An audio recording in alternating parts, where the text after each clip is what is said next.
వాలి భార్య తార అతన్ని ఆపుతూ, వానరేంద్ర, మన కుమారుడు అంగదుడు గూఢచారుల ద్వారా తెలుసుకున్న విశేషాన్ని నా ద్వారా నీకు విన్నవించమన్నాడు.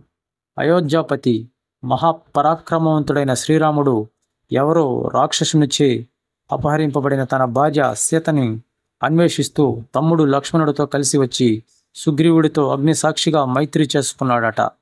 వాలిని చంపి కిష్కింధకి నిన్ను రాజును చేస్తానని సుగ్రీవునికి రాముడు మాట ఇచ్చాడట. ఆ మహాత్మునితో విరోధం వద్దు. ఆ మహాత్ముని ఆహ్వానించి సత్కరించు.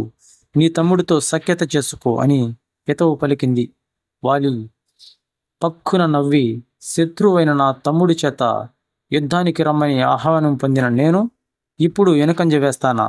విజయమో వీరస్వర్గమో రణరంగంలో ఆ రాముడి సన్నిధిలోనే అని స్పష్టం చేశాడు. మరుక్షణం మృగరాజులా గర్జిస్తూ వాలి బయటకు వచ్చాడు. అల్లంత దూరంలో అగ్నిలా ప్రజ్వరలుతున్న సుగ్రీవుడు కనిపించాడు.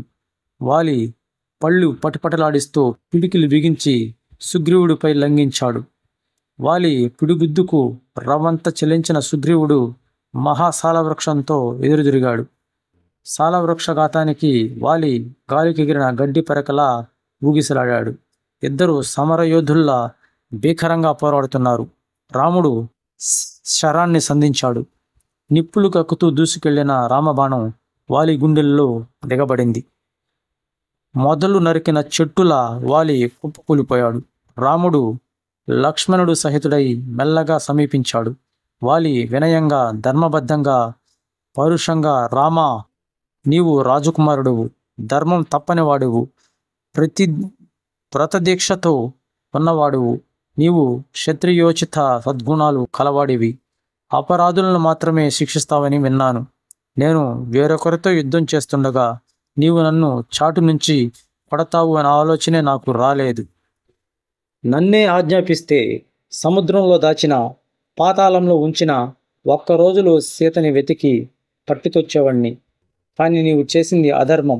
నన్ను వానరుని నీవు భుజించుటకు వానర మాంసం పనికిరాదని తెలిసి ఒక బోయవాణి వలె చెట్టుచాటుని నిలబడి నన్ను సంహరించడం యుక్తమేనని నీవు ఎందుకు అనుకున్నావో చెప్పు అని నిగ్ధదీశాడు. వాలి బాధపడుతూ, అప్పుడు రాముడు, వాలి, అజ్ఞానంతో మాట్లాడుతున్నావు. ఈ భూమి అంతా ఇక్ష్వాకులది. దీనిపై నివసించే సమస్త ప్రాణికోటి ఇక్ష్వాకుల ఆధీనంలోనే. ఎవ్వరూ ధర్మం తప్పడానికి వీలులేదు. అలా తప్పిన వారిని శిక్షిస్తాం. నీవు ధర్మం తప్పావు. తమ్ముడు, కొడుకు, తన శిష్యుడు ఎవరైనా తనకి పుత్రతుల్యులే. కుమార్తె, సోదరి, తమ్ముని భార్య, కోడలు, ఈ నలుగురు పుత్రికా సమానులే. నీవేమి చేశావు? నీ తమ్ముడు బ్రతికి ఉండగా అతని భార్య రుమను చెరబట్టావు. ఇది క్షమించరాని నేరం. ఇటువంటి పాపాలకు మరణమే తగిన శిక్ష. దుష్టులకు తగిన దండన విధించకపోతే ఆ పాపం రాజుకు చుట్టుకుంటుంది. కనుక నిన్ను సంహరించడం ధర్మసమ్మతమే. పైగా నీవు శాఖామృగానివి, నేను రాజును. వేటాడడం నా ప్రవృత్తి. కనుకనే వరగర్వితుడైన నిన్ను మృగాన్ని వేటాడినట్లు చెట్టు చాటి నుంచి కొట్టాను. ఇది నా రాజధర్మం అని వివరించాడు రాఘవుడు. రాముని విశ్లేషణకి వాలి సంతృప్తి చెంది చేతులు జోడించి, శ్రీరామ, నీవెవరివో గుర్తించాను. కర్మ పాపాత్ములను సైతం నీ కడిగంటి చూపుతో అనుగ్రహించి మోక్షధామాన్ని ప్రసాదించే శ్రీమన్నారాయణుడివే నువ్వు. నీ చేతిలో మరణించడం నా పూర్వజన్మ సుకృతం. రామా, నేను అధర్మంగా ప్రవర్తించాను. నన్ను క్షమించి మోక్షాన్ని ప్రసాదించు అని ప్రార్థించాడు.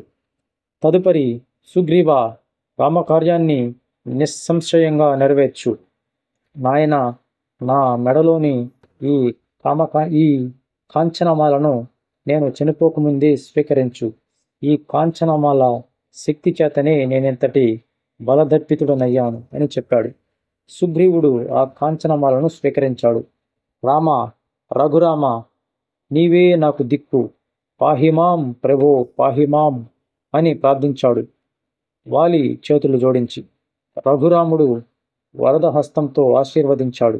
మరుక్షణం రామనామాన్ని స్మరిస్తూ వాలి స్వర్గస్థుడయ్యాడు. వాలి పార్థివ దేహానికి అతని ప్రియపుత్రుడు అంగదుడు అగ్ని సంస్కారం చేశాడు. హనుమంతుడు రామునికి నమస్కరిస్తూ, ప్రభు, నీ అనుగ్రహం పట్ల సుగ్రీవుడు ఈ వానర మహాసామ్రాజ్యాన్ని పొందాడు. నీవు అనుమతిస్తే కిష్కింధా నగరం ప్రవేశిస్తాడు. నీవు కూడా కిష్కింధకి విచ్చేసి అందరినీ ఆనందింపజేయవలసిందిగా కోరుతున్నాను అని విన్నవించాడు. దానికి రఘురాముడు మందహాసం చేసి, హనుమ, నేను మా తండ్రికి ఇచ్చిన మాట ప్రకారం 14 ఏళ్ల పాటు గ్రామాల్లోకి కానీ పట్టణాల్లోకి కానీ ప్రవేశించను. నా సోదరుడు లక్ష్మణుడు వీటికి రాగలడు. సుగ్రీవునికి వెంటనే కిష్కింధలో పట్టాభిషేకం జరిపించండి. ఆ అంగదునికి యువరాజు పట్టాభిషేకం జరిపించు. సుగ్రీవ, ఆషాఢము, శ్రావణం, భాద్రపదం, ఆశ్వేజము ఈ 4 నెలలు వర్ష ఋతువు. ఇది ప్రయాణాలకు అనుకూలమైన కాలం కాదు. నీవు కిష్కింధలో ఉండు, మేము పర్వత గుహలో ఉంటాము. కార్తీక మాసం రాగానే నీవు సీతాన్వేషణ ప్రయత్నాలు ప్రారంభించు అని అంటాడు. ఇదే మన ఒడంబడిక, వెళ్ళు అని ఆజ్ఞాపించాడు. రాముని ఆజ్ఞానుసారం సుగ్రీవుడు అంగదుని యువరాజు పట్టాభిషిక్తుని చేస్తాడు. రామలక్ష్మణులు ఆ గిరిశిఖరం మీద ఒక విశాలమైన గుహను నివాసయోగ్యంగా ఎంపిక చేసుకుంటారు. కాలం గడుస్తుంది. వర్షాకాలం ప్రారంభమైంది. రామలక్ష్మణులు సమయాన్ని భారంగా గడపసాగారు. సుగ్రీవుడు భార్యతో సుఖ సంతోషాల్లో మునిగాడు. సీతాదేవిని అన్వేషించడం కోసం కృతనిశ్చయుడైన హనుమంతుడు ఒకసారి ఒళ్ళు విదిలించి మేఘగర్జన చేస్తాడు. గట్టిగా శ్వాస పీల్చి ప్రాణవాయువును హృదయస్థానంలో నిరోధించి, వానర వీరులారా, రాముడు విడిచిన రామబాణంలాగా నేను వాయువేగంతో రావణుడు పాలించే లంకానగరానికి వెళ్తాను.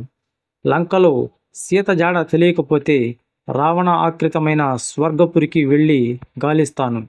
ఒకవేళ సీత అక్కడ లేకపోతే మరలా లంక రాజ్యాభిముఖంగా ప్రయాణిస్తాను. రావణుడితో సహా లంకను పెళ్లగించుకునైనా తెస్తాను అని చెబుతూ హనుమంతుడు రివ్వున ఆకాశంలోకి దూసుకుపోయాడు. అతడు దూకిన వేగానికి వేళ్ళూడిన చెట్లు హనుమంతుని వెంట కొంత దూరం ఎగిరి సముద్రంలో పడిపోతుంటే, మహావృక్షాలు సహితం అలా పడి మునిగిపోతుంటే జలధారలు అలజడి చెందుతూ భయంతో అటు ఇటు పరుగులు తీశాయి. బాహువులు సాచి హనుమంతుడు ఎగురుతుంటే ఆకాశం నుంచి దేవగంధర్వులు హనుమంతుని మీద పుష్పవృష్టి కురిపించారు. సూర్యుడు తన కిరణాలు వేడిమిని తగ్గించి సహకరించాడు. వాయువు సహకరించాడు. హనుమంతుడు రామకార్యార్థం పెడుతున్నాడని దేవతలు, ఋషులు ఆనందించారు. గంధర్వులు ప్రశంసించారు. ఇక్ష్వాకు వంశం పట్ల గౌరవాభిమానాలున్న సాగరుడు హనుమంతునికి తాను సహకరించకపోతే రేపు అందరి చేత మాటపడవలసి వస్తుంది అని భావించి తనలో దాగి ఉన్న మైనాక పర్వతాన్ని పైకి లేమ్మని కోరాడు. మరుక్షణం మైనాకుడు తన బంగారు శిఖరాలతో సముద్ర జలాలను తొలగిస్తూ మహోజ్ఞానమూర్తిగా పైకి లేచాడు. అదేదో విఘ్నకారి అని భావించిన హనుమంతుడు తన వక్షస్థలంతో ఆ పర్వతాన్ని ఢీకొట్టాడు. ఆ దెబ్బతో పెనుగాలికి ఊగిన గడ్డి పరకల మైనాకుడు చెల్లించిపోయాడు. వెంటనే మానవ రూపం ధరించి తన శిఖరంపై నిలిచి, ఓ వానరోత్తమ, రామకార్యానికి పూనుకున్నావు. నా శిఖరంపై క్షణం విశ్రమించి ప్రయాణం కొనసాగించు. ఇది సముద్రుడి కోరిక కూడా. ఇక్ష్వాకు వంశ ప్రభువైన రామదూతవు, నిన్ను సత్కరించడం సాగరుడి ధర్మం. అంతేకాదు, ఒకనాడు దేవేంద్రుడు వజ్రాయుధంతో పర్వతాలు రెక్కలు తెగ నరుకుతున్నప్పుడు నీ తండ్రి వాయుదేవుడు నన్ను సముద్రంలోకి విసిరేసి రక్షించాడు. అందుకే నేను చెక్కు చెదరని రెక్కలతో హాయిగా ఉన్నాను. నీవు తండ్రికి తగ్గ తనయుడవు. నీకు అతిథి పూజ చేస్తే మీ తండ్రికి చేసినట్టే. నా మాట కాదనకు. క్షణకాలం విశ్రమించు అని పలికాడు. మైనాక, మీ ఆదరంతో సంతృష్టి చెందాను. మార్గమధ్యంలో ఆగకూడదని నా ప్రతిజ్ఞ. అపార్థం చేసుకోకు అని హనుమ చెబుతూ మరింత ఎత్తుకు ఎగిసిపోయాడు. అతడి రెండవ ఘనకార్యాన్ని తిలకించి దేవతలు, ఋషులు పరమానంద భరితులయ్యారు. దేవేంద్రుడు మైనాక పర్వతాన్ని అభినందించి అభయం అనుగ్రహించాడు. అంతటా దేవతలంతా నాగమాత అయిన సురస్సును ప్రార్థించి అతడి బలపరాక్రమాలు, బుద్ధి నైపుణ్యతను పరీక్షించమన్నారు. సురసను భీకర రాక్షస రూపం ధరించి మహాపర్వతంలాగా ఆంజనేయుడికి అడ్డు నిలిచి, నువ్వు నా ఆహారానివి, నిన్ను భక్షిస్తాను, నా నోట్లో ప్రవేశించు అంటూ కొండ గుహలాగా నోరు తెరిచింది. అప్పుడు హనుమ, రామకార్యార్థినై లంకకు వెడుతున్నాను, తిరుగు ప్రయాణంలో నీ నోట్లో దూరుతాను, అప్పుడు తిందువు గాని నా మాట నమ్ము అంటూ ప్రాధేయపడ్డాడు. సురస వినిపించుకోలేదు. తన నోటిని 20 యోజనాలకు పెంచింది. హనుమంతుడు 30 యోజనాలకు పెరిగాడు. సురస 40 యోజనాలకు పెరిగింది. ఇలా పెరిగి పెరిగి సురస 100 యోజనాలు వెడల్పుగా నోరు తెరిచిన క్షణంలో వాయునందనుడు చటుక్కున తన శరీరాన్ని అంగుష్ట ప్రమాణానికి కుదించి ఆమె నోటిలో ప్రవేశించి త్రుటిలో బయటపడి ఆకాశంలో నిలిచి, అమ్మా, నీ నోటిలో ప్రవేశించి నీ మాట నెరవేర్చాను, వైదేహి ఉన్న చోటుకు వెడుతున్నాను, ఇక సెలవు అన్నాడు హనుమ ముందుకు సాగిపోతూ. సురస తన నాగదేవి రూపాన్ని ధరించి హనుమను ఆశీర్వదించింది. ఇలా 3వ ఘనకార్యం సాధించి హనుమంతుడు వాయువేగంతో సాగిపోతుంటే సముద్ర జలంలో మాటువేసి ఉన్న సింహిక అనే రాక్షసి హనుమంతుడి నీడను ఆకర్షించడం మొదలుపెట్టింది. జీవులని నీడ ద్వారా ఆకర్షించి మింగే శక్తి దానికుంది. హనుమంతుడు ఆశ్చర్యపోతుంటే సముద్రంలో రాక్షసి కనిపించింది. వెంటనే తన శరీరాన్ని విపరీతంగా పెంచాడు. సింహిక అంతగానూ నోరు తెరిచింది. హనుమ క్షణంలో సూక్ష్మ రూపంతో దాని నోటిలో దూరి దాన్ని గోళ్లతో చీల్చి మనోవేగంతో బయటికి వచ్చాడు. సింహిక మరణించింది. హనుమ మహావేగంతో ప్రయాణం కొనసాగించాడు. అల్లంత దూరంలో ఆవలిగట్టు కనిపించింది. అరణ్యాలు, పర్వతాలు కనిపిస్తున్నాయి. హనుమ తన మహాకాయాన్ని ఉపసంహరించుకుని సహజ రూపంతో లంకలో ఒక పర్వత శిఖరం మీద కాలుమోపాడు. ఎదురుగా విశ్వకర్మచే నిర్మింపబడి రావణునిచే పాలింపబడుతున్న లంకా నగరం త్రికూట పర్వతం మీద దర్శనమిస్తుంది. ఆ పట్టణం చుట్టూ లోతైన కందకం ఉంది. బంగారపు ప్రాకారాల మీద రాక్షస వీరులు కావలి కాస్తున్నారు.